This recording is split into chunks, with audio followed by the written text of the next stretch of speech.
Side Hustle Show 225, High Yield Investments in a Low Yield World. What's up? Nick Loper here. Welcome to the Side Hustle Show, because your 9 to 5 may make you a living, but your 5 to 9 makes you alive. This is an episode about getting paid over and over again from work you do once. It's about putting your money to work for you so it can begin to multiply on its own. And this is exciting stuff because, as you know, once your income from assets exceeds your monthly expenses, you're free. And in the last 5 to 10 years, there's been an explosion in what I'll call alternative investment platforms, which have opened up opportunities to regular people, what used to only be accessible for private equity, hedge funds, and other, quote, professional investors.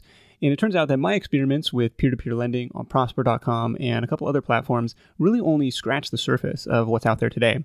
So to help me walk through a few of these platforms and strategies is Dr. Kenyon Meadows, a practicing radiation oncologist by day and an alternative investment enthusiast by nights and weekends. His website is alternativefinancialmedicine.com. He's got a book on Amazon by the same name, Alternative Financial Medicine, High Yield Investing in a Low Yield World. Stick around to hear 3 of Dr. Meadows' favorite alternative investment asset classes, the types of returns you can look for and what he's seeing out there, and some common pitfalls to avoid. Notes, links, and a free downloadable highlight reel from this conversation are at sidehustlenation.com/Kenyon. That's Kenyon. And before we dive in, let me take a moment to thank today's sponsor, which is FreshBooks.com. If you're trying to turn your side hustle into a full-time gig, FreshBooks applauds you. In fact, they want to save you time dealing with your accounting and invoicing paperwork so you can spend more time making your hustle happen. For your 30-day free trial, go to FreshBooks.com/sidehustle and enter the Side Hustle Show in the How Did You Hear About Us section. I'll be back to tell you a little bit more about FreshBooks, plus my top takeaways from this chat with Dr. Meadows after the interview. We begin this conversation with a discussion of the rise of turnkey rental properties. Ready? Let's do it. Number one, alternative investments are simply anything other than the traditional stocks, bonds, mutual funds, money market accounts, the things that I think we're all pretty familiar with. So alternatives, it's a very broad definition. And of course, it includes things like real estate. And, turnkey rental property, as it's called, what is it? Well, basically, what these providers are trying to do is to provide access and ownership of rental property, mainly for people who they've studied rental property. They understand the benefits of it in terms of tax advantage, leverage, potential for appreciation, and for me, cash flow. And they want to own it, but they want it to be relatively passive. And so what these turnkey companies do is that they do all of the heavy lifting, as it were, in terms of finding a property, renovating it if it needs it, putting a tenant in place, and then most of them also provide ongoing property management too, so that for you as the investor, they're trying to kind of replicate it being a pretty passive investment. So that's kind of the overarching thing. From what I gather, having owned some turnkey property for the last few years, the industry's been around for a while, but it just sort of seems like in the last few years, it's really bubbled up. And, some of the big real estate sites that I go to, such as like Bigger Pockets and things of that nature, like, they have dedicated sections on it and they talk about it as an asset class. And so I think a lot more people are getting into it now. Yeah, the one that I was looking at a few years ago was Memphis Invest, which is now expanded to, I think, Houston and Dallas and maybe a couple other markets as well. So absolutely, they're growing like crazy. And then the other one that I've heard of recently is called Roofstock, which I think operates in a few different markets. So if you don't mind me asking, like, how many of these types of properties have you acquired at this point? At this point, 7. Wow. Okay. And what kind of sourcing criteria? I mean, are you going all in one market? Are you trying to spread this around to like diversify a little bit? How does it work? Well, for me, the market that I've targeted is Jacksonville, Florida, which it's not totally local to me. I live about an hour away from it. And so it sort of fits that criterion that, most people that do this turnkey thing, they do wind up buying properties a lot of times outside of the markets that they live in. Because a lot of people who invest in this space, they may live in markets like a New York or a San Francisco or somewhere where it's really tough to buy a cash flowing rental property. So by necessity, they have to look in other markets. And so I'm doing that. But at the same token, it's close enough that, if I want to sort of drive by and see the actual property and lay eyes on it and sort of, kind of make sure it's there, I Yeah. can do that too, which I actually do. So it's turnkey light in that respect. And Okay. the reason I chose Jacksonville is because I built up a network and some relationships with some full-time investor types and got to know them. And so that was an extra level of comfort there. So I've stuck to Jacksonville, but I've talked to a number of investors who they're all over the country and they'll buy a property sight unseen even. And a lot of that speaks to the fact that if you get comfortable with a turnkey provider and you have a relationship with them and you've bought prior properties and it's been a smooth process, some people can get up to that level of trust where they'll just buy sight unseen. But I haven't done that yet myself. I don't know if Okay. I ever will. Yeah. Some friends in New York, are buying houses in Georgia or in Atlanta and stuff. It's like, but the pitch is like, hey, look, the numbers don't work in New York, but they do work here. And look, we've got tenants in place. We've got property management in place. It's just like, okay, now you're starting to speak my language. It's like a kind of a diversification play, a cash flow play, Right. and hopefully a tax advantage play as well. So you mentioned cash flow is kind of the number one priority. Is there a cash on cash return that a deal starts to look attractive to you, or kind of like a minimum that you ought to look for when trying to find these properties? Yeah, for me, there's something that real estate investors talk about. It's called the 1% rule, and basically, it's can you get 1% of the purchase price of the property? Can you get that as rent every month? And there are some investors who use that as a criteria, as like a minimum sort of rent to value ratio Mm-hmm. that they'll accept when buying a turnkey. And I read a lot about it and studied this space before I got into it. And I decided to adopt that as one of the main criteria too. So I always try to get at least that 1%. Okay. Any companies that you like, or any other criteria that you're looking for in these properties? Like, I'm just looking for a standard 3-2 and in a good neighborhood, and I'm good to go. Yeah, well, you're right. So number one, when it comes to single family rental property, like one of the advantages of them over, say, for instance, like a multifamily, like an apartment unit and that kind of thing, you can tailor or go after houses that tend to attract longer term tenants. And that usually means a family, a couple adults and a kid kind of situation. And so I tend to go for 3-bedroom, 2-bathroom houses that are kind of in the 1,200 square foot size. And we aim for them to be in nice sort of middle class, working class type neighborhoods.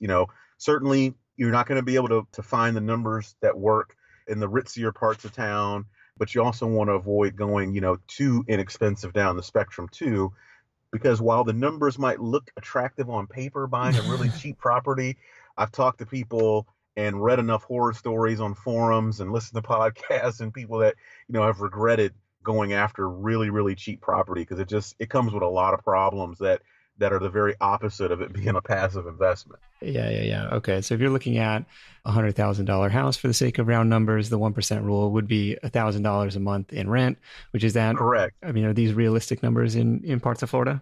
Yes, it very much is. Okay. Yeah, I started, bought my first one in 2014 and have sort of steadily added, over this time. And there's a lot of outside interest in Jacksonville and a lot more investors and homeowners coming to the market. So the areas that we buy in, we certainly have seen the price kind of creep up over these last few years, but it's still possible to do. Okay. So that would kind of add up to 12% if you're buying the property in cash. Exactly. Net of Mm-hmm. any expenses. Although I imagine, the property management and stuff is taking yeah. a little bit of fee out of that. Yeah. Yeah. You got all your normal stuff, your taxes, insurance, and everything. And the other thing too, with turnkey providers, most of them market the fact that when you buy the property, and you typically will purchase the property only once they've secured a tenant in place, so the cash flow is coming in. They should have done a very good rehab on all the big ticket items of the house if it needed it. So a roof, HVAC, plumbing, that kind of stuff. Yeah. You want all that to be pretty freshly done so that at least you kind of minimize the likelihood that you would need a big cash outlay to fix anything like that, at least the first few years of ownership. That's the goal too. Yeah. Have you had any of those interesting surprise expenses pop up on these 7 houses so far? Actually, no. And we've only had one vacancy at this point, too. So, sort of my mentor and guide in this was telling me that, you provide a quality product for folks and you pick the right tenants, a lot of them it's nothing for them to stay 2-3 years easily compared to like an apartment situation where you have a lot more turnover. Right. And that's really, vacancy is the big thing you're trying to avoid. Vacancy and big capital expenditures. So it's met my expectations. It's actually exceeded my expectations in terms of passiveness, to be honest with you. Okay. I mean, I can easily go months and really the only management stuff is, a few emails here and there, just letting me know maybe something minor was repaired and that kind of deal. But surprisingly, it can be passive if you got the right property manager and provider. Okay. All right. You're tipping the scales a little bit for me. No, what do you think of companies like Roofstock that are, providing this or attempting to build a national brand on the turnkey rental thing? Well, I can't really speak to Roofstock. Now, the other company you mentioned, Memphis Invest, I kicked the tires, pretty heavily with them. And I ultimately didn't wind up pulling the trigger, mainly because I hadn't gotten comfortable with that level of geographic distance from where I live. Yeah. However, I'm pretty convinced they are a top-notch company in terms of having talked to other investors that have been with them. So not necessarily an endorsement per se, but they seem really, really solid when you start to delve into them. I'd have no problem telling people to at least investigate Memphis Invest. Yeah, they've been doing it for a long time and exactly and have a little bit of track record. It was, for me, it was like the numbers kind of penciled out to like 8% ROI. And it was like, for the capital involved, for the risk involved, for being on the other side of the country, it was like, I don't know. So I was like, I'll just buy like a REIT or something. Yeah, well, I've been following them. Like I'm on their newsletter and I get, notified when there's properties. The thing with those guys, and I guess, it's a testament to their success, right? They have so many investors in their pipeline that when a property comes up, it goes really quickly at the prices that they post. And yes, over time, I think it's more a function of the markets that they're in that have heated up. Sometimes it's hard to get that 1% rule with some of their properties, but I think people still nonetheless, they just trust it and they still go with it. That's right. Well, it's a low yield world, like you said, and right, sometimes 8%. Right. I'll take it, man. Hey, don't snarf at 8%, man. You see what you can get on your savings account these days. No, absolutely. Well, but we're coming from entrepreneurial background. It's like I should plow that back into the business and, double it or something like that. Well, sure. But no, this is a little bit of a different strategy. All right. So that's the turnkey rental thing. Definitely worth evaluating if you're looking to get into real estate, but don't want to deal with the toilets and all of the tenant drama that potentially come in with managing the unit next door, for example. Like Chad Carson on just recently talking about house hacking and buying a fourplex and living in one of the units and stuff. This is kind of the opposite side of the spectrum, like very hands off and probably maybe not as great of returns, but because you're paying a premium for somebody else to do all this stuff for you. So absolutely. Okay. Absolutely. Tell me about the next thing we have on our list is real estate private lending. And it sounds probably shadier than it is, but tell me, I feel like this is like, somebody's going to come in and like break your knuckles. Like, give me my money. Well, private lending's been around for as long as there's been investors, basically. And all it basically is fundamentally is, you want to do a real estate deal of some type, probably most familiar to people, like a fix and flip type of deal. You don't get the money from a bank or a financial institution. You get it from a private person. And when it comes to flipping a house, banks as a rule pretty much don't lend money to do that.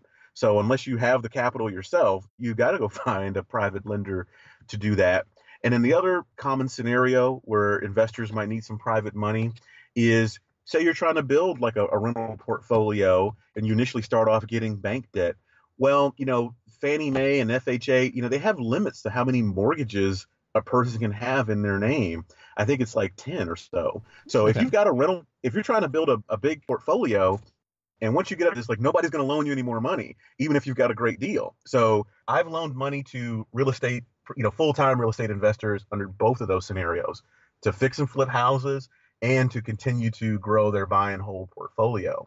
And the advantage for somebody like myself, so somebody who's got some extra capital, and as we talk about, we want some high yield, which I tend to define is something that could at least approach the double-digit return mark. Mm-hmm. You can oftentimes charge 10, 12, 14% interest on these loans because they tend to be shorter duration, maybe 6 to 18 months, with a year being a very common duration. And for the person that's borrowing, if the deal is good enough, they can afford to pay you those nice interest rates while they borrow your money and then eventually cash you out or return your capital when the deal is completed. So that's a very nice way to make some good yield in real estate. And again, me being a physician and having a full-time job, it's relatively passive. You have to do some vetting up front to make sure you're loaning to the right people. But after you do that, you tend to loan multiple times to the same reliable folks. Yeah, you can find somebody who knows what they're doing. Otherwise, I feel like Yeah, this is a recipe for getting burned in a hurry. But okay, so my understanding is, let's say that same house is $100,000, but it needs, maybe comps in the neighborhood are going for 170, but it's going to need some work to get it there. But the bank is only going to lend you on its current value. exactly. Okay, so you got to go to a private lender like yourself to get the rehab costs to make it worth 170, and then you could refinance. Basically, you can get a traditional loan once you fix it up. Right. And then they pay you back. Exactly. Well, either the investor themselves does that, or in the fix and flip scenario, most oftentimes they're selling to a retail buyer on the other end, so they're getting the loan and buying the house. Gotcha. Yeah. Mm-hmm. Okay, so it sounds like you kind of did this locally with investor groups or kind of within your network. Yeah. So that would be one way to source potential fix and flip investors who could use some capital. Right. And there's a handful of online platforms that I've been looking at that do this as well. Realty Shares is one, I think, that I created an account for. Realty Mogul is another one. Any of these that you've been playing around with or that you like? Well, absolutely. Both of those. Oh, okay. And just to draw a parallel between sort of doing this in the offline world versus doing it in the online world, the disadvantage of doing it offline or in the real world is that, number one, you've got to put some time into vetting the people that you're going to loan the money to. And then number two, it tends to require fairly large chunks of money, because you're loaning money to buy a property. So, I mean, it could easily be 50 to 150 or more, depending on the price point that the person you're lending to works in. Whereas on the online space, the platforms themselves, like a Realty Shares, a Realty Mogul, what they're supposed to do, they're supposed to have done all that vetting for you. And they're only supposed to be listing deals from entrepreneurs that have a track record and know what they're doing. And then number two, you can participate with much, much smaller amounts of money. A typical minimum on a real estate crowdfunding platform might be like $5,000. So you might participate in a little sliver of that $100,000 loan to an investor. Okay. You can really greatly reduce your exposure, but you can still, the yields that you can find on the platforms oftentimes are in the double-digit range. You can still get that high yield. And as the real estate crowdfunding space has matured to a degree, there are some platforms out there that are even starting to cater to folks who want to put even less money in. There's some that have $1,000 or even $100 minimum. So you can really get into the private lending thing with very, very modest amounts of money, which is pretty unheard of previously. Yeah, absolutely. Yeah, off the top of your head, do you know which ones are going that route of like really low? Yeah. So there's one site in particular that I've did lots of loans on, because again, it's like I said, modest money. It's called groundfloor.com.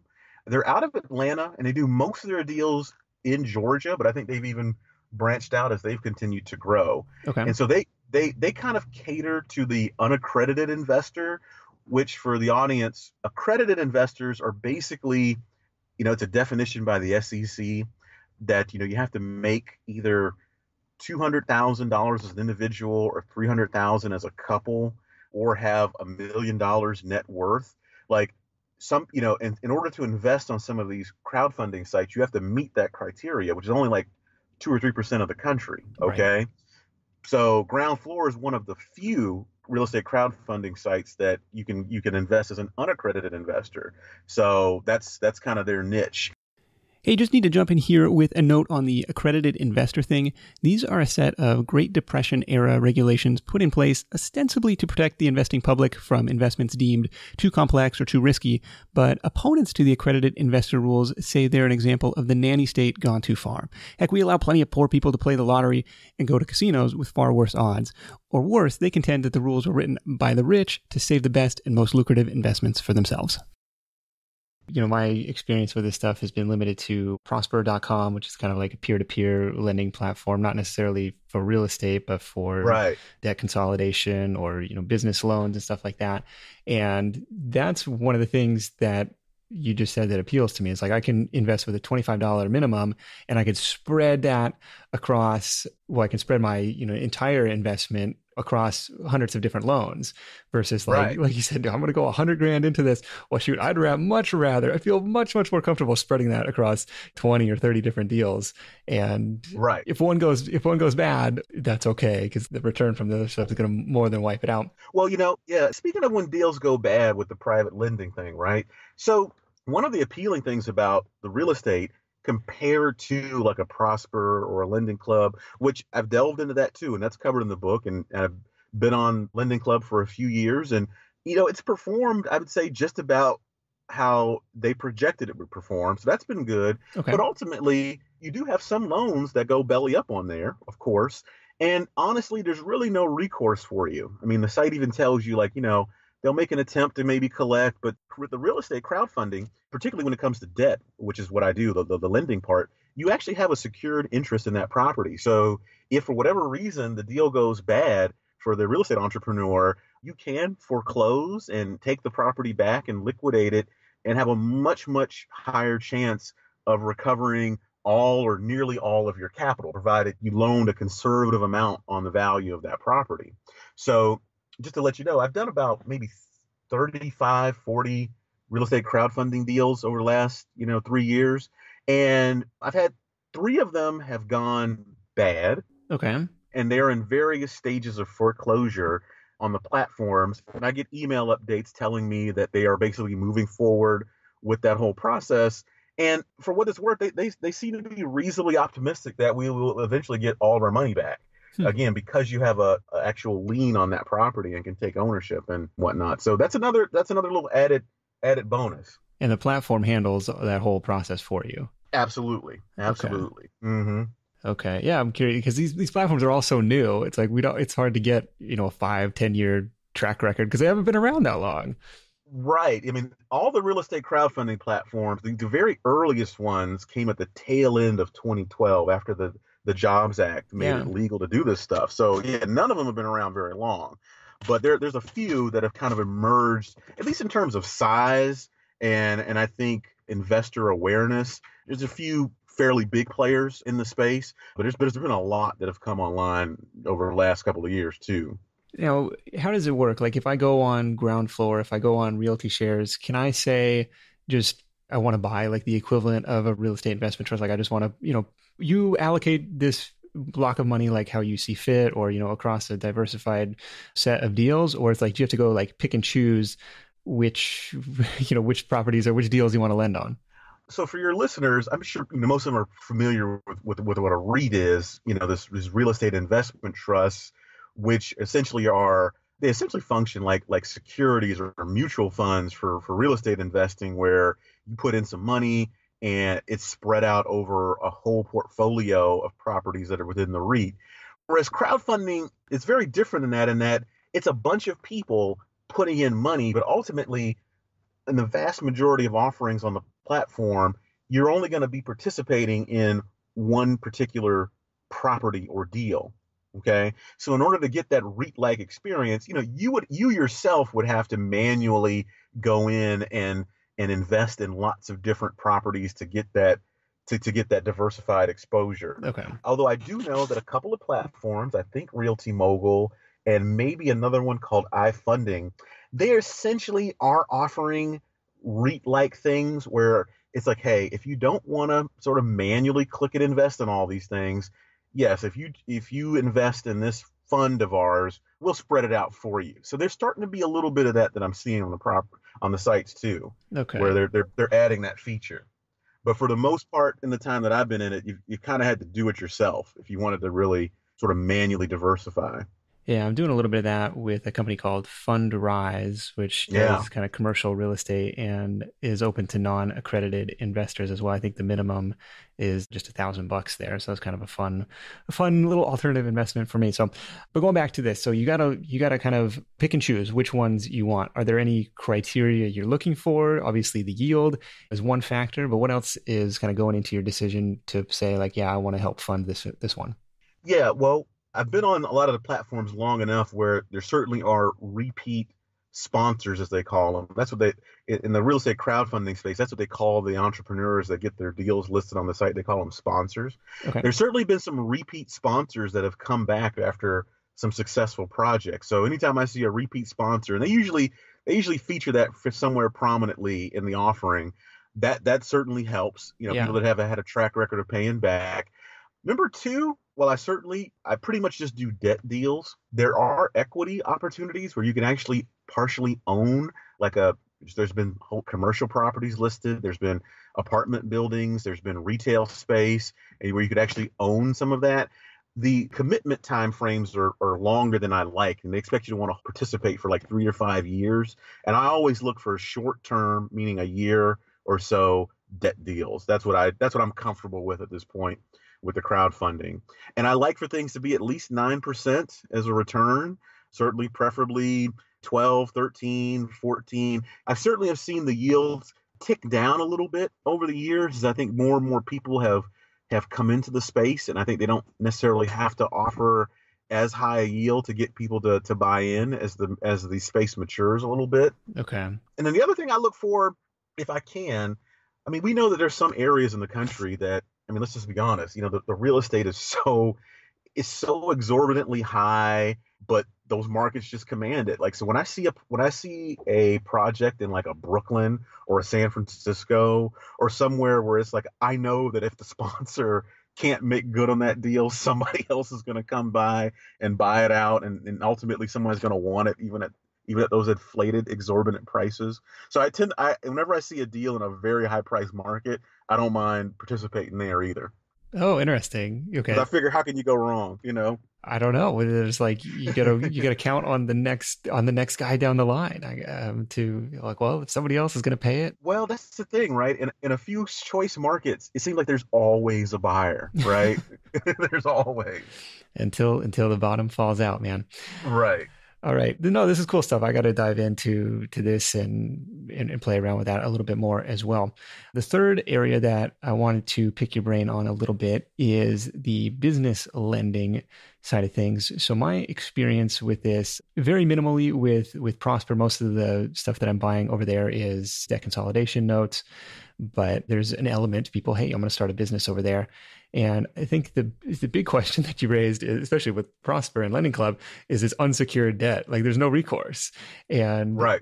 I think there are some platforms that have a little bit more security for lenders, but I'm curious to hear your experience on the business lending side. Right. And I think this by far, in terms of the alternatives, I meant in terms of the, people's awareness of it and have heard of some of the platforms, I think it has certainly the lowest profile. But in essence, there are platforms out there that do very similar to the peer-to-peer lending, but the person on the other end of the side borrowing it, they're a business as opposed to a person.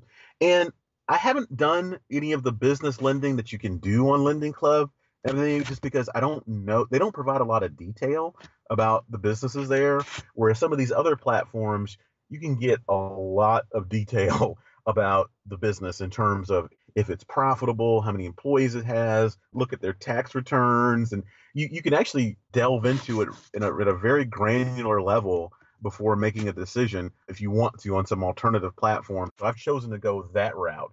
And the bottom line is small businesses, a lot of them, even if they're successful, meaning they're profitable and they're growing, a lot of times they have a real need, or there's a real lack of how do I want to put it, the banks and financial institutions that serve them with lending. Yeah. They have a hard time getting capital because a lot of successful small businesses, quite honestly, the amounts of money that they need to borrow, it's actually too small for a bank to do profitably.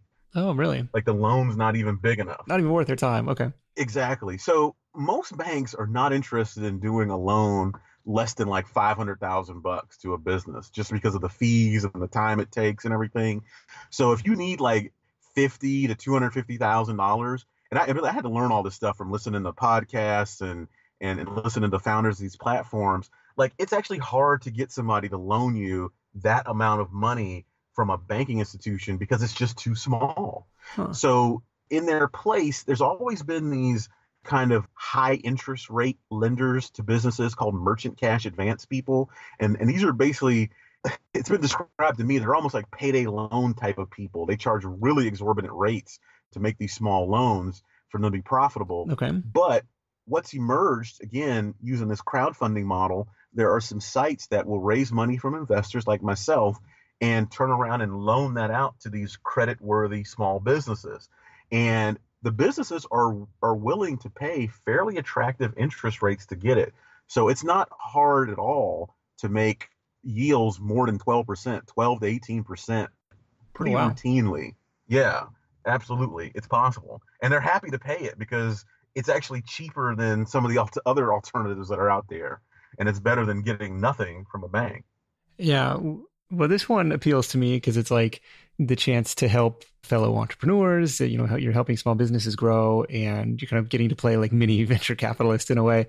Like one of the platforms that I played around with is Kickfurther and actually discovered these guys in the research for the Buy Buttons book as a place where, you know, you can invest in inventory essentially for these growing companies. Right. And they recently switched to be like purchase order backed. So now, I mean, you could see like what this company is, if they've had a successful other deal on Kickfurther. You can see like how much of this bulk order they've got to sell to like break even. Like they give you some interesting metrics on it. And, you know, hey, it's going to be a 7-month turnaround and we're going to pay you 12% or something. It's like, well, yeah, that's an interesting proposition. You know, let's throw some money in here because I've kind of done like $100 to $300 per deal. And you're right. So like these companies are raising like $20,000, $100,000, and it's not huge amounts, but you're just like biting off a tiny sliver of that. Yes. So Kickfurther is one. What other platforms do you like for this one? Yeah, so know Kickfurther fairly well. I've actually met the founder at a meeting. Oh, cool. Yeah, definitely believe in what they're doing. The one that I've deployed the most capital on is one called Funding Circle. It's very different than Kickfurther in that Funding Circle, they're supplying capital to kind of your, what they call like neighborhood kind of mainstream businesses, like a small accounting firm, a coffee shop, things of that nature. And on Funding Circle, the business has to be something that's established. They at least have to have like a 3-year track record that they can go back and look over their financials. And these are established businesses. So it's kind of different than the Kickfurther model where a lot of those companies are a little earlier stage and it's more like e-commerce type stuff. Yeah. Whereas on Funding Circle, these are bread and butter stuff, landscaping companies, restaurants, things of that nature. So you can get that too. And I like that fact. Again, these are established. So it's not even like a venture capital thing. It's more of a working capital thing. Okay. You know? Fair enough. So on Funding Circle, like, are there other criteria that you're looking for? It's like, hey, I'm gonna hit yes on this deal, or what's a minimum investment look like there? The minimum investment is $500 into the loan. And again, the loan size, maybe a fairly typical one might be $50,000 to $150,000. So you're buying a relatively small piece of that loan. Okay. And these are 3 to 5 year loans to the company. So it's a longer term investment there. And I tend to shy toward the more 3-year shorter term, as it were, because I just figure that's just safer, the shorter time you're invested. Yeah. And they also, Funding Circle provides a letter grade, A through F, in terms of the credit quality of the business. Okay. Now, there's some minimum things that any business to get listed on the platform has to meet. And then once you make it over that baseline hurdle, they still assign you grades, kind of similar to the lending club kind of thing. Yeah. And of course, the lower the grade, the higher the interest rate. So on an A-rated loan, the interest rate might be like 9%, and then like on a lower rated loan, it may be like 26%. Whoa. And if you're willing to, and if you're willing to take that risk, roll with it. Now, in terms of your security, if the business has tangible assets, That's part of the collateral. And the owners of the business also sign personal guarantees too. So there is some recourse if things go bad. Okay. Do you know if that one is, if Funding Circle is open to non-accredited people? Got to be accredited for that one. Okay. What's your performance been like there? Yeah, I've been on there for a little over 2 years, and my net yield has been like 14.5% in that time. Pretty happy with that.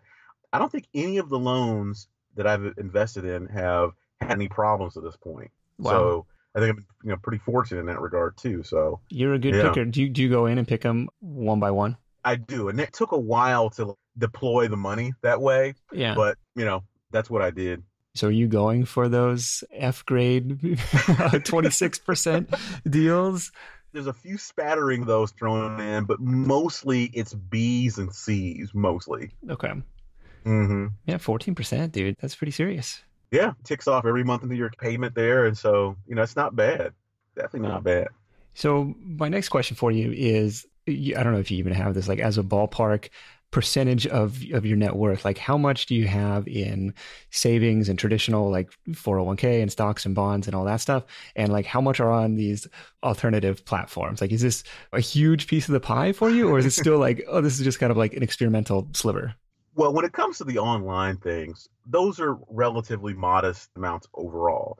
Now, when it comes to the rental property, the physical property I own, and some of the private lending I do offline, that's the bulk of it because that's the most controllable and therefore, from my view, safest thing. So I think that deserves the biggest chunk. And the online stuff, it's enough on there that I care about it and I pay attention to it because I think we can all admit there's a certain threshold where if it's like such a small amount there, you might not really keep up with it and everything. Yeah. So there's enough in there to keep my attention, but it's modest because ultimately it's an online site, it's a portal, you're counting on somebody else to do the due diligence, and there's a lot more potential for things to go awry. So I don't think anybody should be overly exposed to these things yet. And plus they're very new asset classes too. Yeah. In the grand scheme of things. How do you keep it all straight? So it sounds like you're on like dozens of different platforms on top of working all day. I'm just curious, like, what your like elaborate spreadsheet system or, what kind of like time you're putting into managing all this? Well, actually, yeah. And, so yeah, got the master spreadsheet. Okay. Like you said, man after my own heart. Got the virtual assistant, helps with like some administrative stuff. So, and by the way, like your show on virtual assistant companies and everything, that was very helpful in terms of me making the leap to getting one. Oh, cool. Thank you. Yeah. So that helps out a ton. But, also too, like I said, I'm an enthusiast about it. So like for me, when it's time to sort of sit down and look over the different accounts and see what's going on, everything, it's fun. I really enjoy it. Yeah. I'm torn between the two worlds of simplify, like trying to consolidate accounts, index investing, just hands off. And this other like exciting, high yield world of, all these shiny different things. So I'm like totally torn between those two. Well, here's the thing, right? So I got some battle scars like we all do from the traditional equities market. I took a bath in 2008 like everybody else did. Yeah. I think it was pretty inescapable. But then after that, right, after things seemed to kind of bounce back, I made the decision, which I thought was a conservative one at that time, to kind of overweight my portfolio into like oil and gas and everything, because I'm thinking like, hey, that's rock solid, right? And then we see what happened with oil and gas. Yeah. After that. So I do want to at least paint the picture that it wasn't like I kind of leapt into this stuff just because it was so appealing. I kind of got some battle scars on the stock market side. And when you have that happen a couple of times, this other stuff that initially might have seemed a little more scary or whatever, it doesn't seem so scary anymore. Yeah. You know what I mean? Right. Something to keep in mind. At the end of the day, it's only money. Now, I'm curious, is there a cash flow goal that you're looking for? Like, is the goal to quit your day job as a doctor, or is this just something that's going to be a side hustle? Yeah, it's a side passion, enthusiastic kind of thing. So there's no sort of overarching goal to like quit my job or anything. I really enjoy my job. I really enjoy helping out patients. It's a great thing that I do on a daily basis. So no, but this is I view this as a significant portion of the retirement income and that kind of thing, more as a serious supplement or or maybe even a more important part of things than like, the 401k and that kind of thing. Okay. No, that's fair. Well, Dr. Meadows, I really appreciate you taking the time to join me and geek out on some of this stuff with me. Because like I said, you're the guy, you're the doctor of alternative financial medicine. I'm just the intern at this point. But you can check him out at alternativefinancialmedicine.com. Again, the book is the same name. It's on Amazon. High Yield Investments in a Low Yield World. It's kind of a tongue twister for me. High Yield Investments in a Low Yield World. Let's wrap this thing up with your number one tip for Side Hustle Nation. Number one tip, to be a good investor, and I'm borrowing from Warren Buffett, you've got to be about learning and knowledge. A good investor is a knowledgeable investor, and you have to learn about the things that you're going to potentially put your money into. So be a reader, be a podcast junkie, learn all you can. That's very good advice. Don't make a bet you can't afford to lose, and don't put your money into something you don't really understand. So Dr. Meadows, appreciate you joining me, and we'll catch up with you soon. All right. Appreciate it, Nick. Since I didn't do it at the top of the show, I think now would be an appropriate time to mention that this podcast is presented for informational purposes only and does not constitute investment advice or solicitation. I do have affiliate relationships with some of the platforms mentioned, and we'll specify those and provide links for more information on the show notes page for this episode at sidehustlenation.com/Kenyon. My top takeaways in just a moment, but first, a word from our sponsor. This edition of the Side Hustle Show is brought to you by FreshBooks.com. If you're trying to grow your side hustle into your full-time gig, that is awesome. Now, the trick is to make sure your pile of paperwork isn't growing as well. And luckily, that's where our friends at FreshBooks come in. They've created award-winning cloud accounting software for side hustlers, freelancers, and entrepreneurs like us who need to keep up with their admin and paperwork, but don't have a lot of time to deal with it. Right now happens to be the perfect time to give FreshBooks a try, and not just because it's tax season. They've just launched an all-new version of their platform, rebuilt, redesigned, reimagined from the ground up. That means sending invoices, tracking your time, and managing your projects is now faster and more intuitive than ever.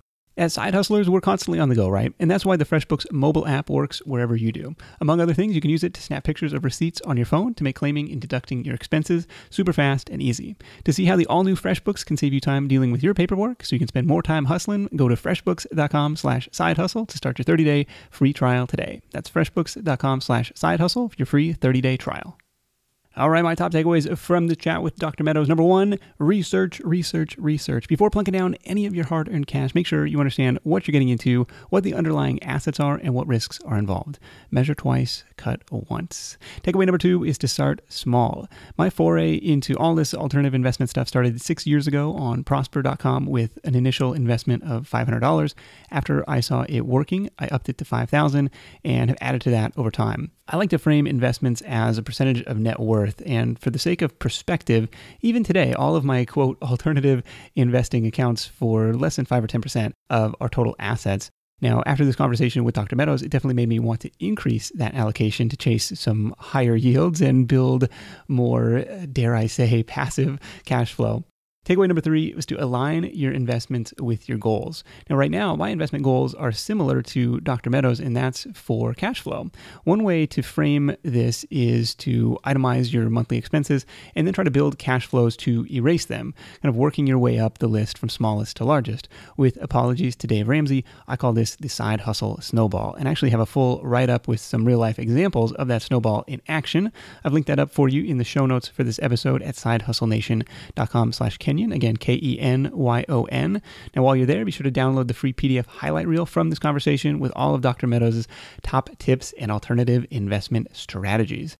That's it for me. Thank you so much for tuning in. Until next time, let's go out there and make something happen. And I'll catch you in the next edition of the Side Hustle Show, where my guest challenges you to stop making excuses and go out and earn your first $500 on the side in the next 7 days. I'll see you then. Hustle on.